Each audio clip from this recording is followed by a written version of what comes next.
This devotion is based on Psalm 24. This is another psalm like 23 where the writer is choosing a perspective.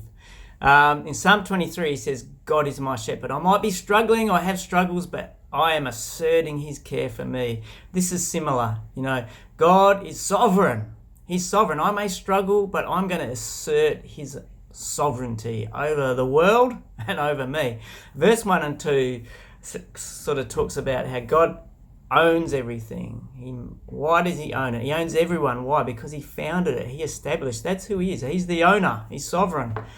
And then he chooses to take the focus on feeling struggling and people are attacking him to examining himself. He asks himself, who can come and stand before this God who's the owner, who's the sovereign? Who can come?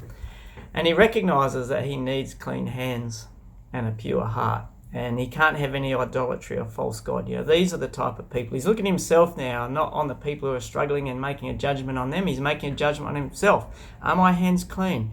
Is my heart pure? Am I seeking God and God alone?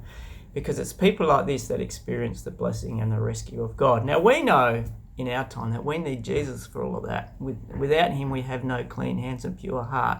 But I think, in a healthy way, they knew also that they were reliant on God's mercy and God's work within them to be pleasing to him. It wasn't about their effort.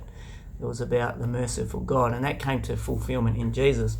Then at the end, he moves again from himself to a statement of worship and a call. And it's kind of like he's speaking to a building, open up gates, you old gates, open up, you old doors.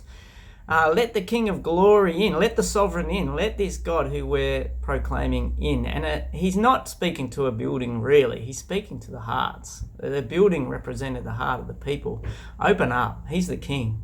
Let him in. It's worth saying twice. He's a big God. Are we going to let him come in and be big in our lives? Are we going to make ourselves small and let him be big? Is that what we're going to do? So have a read.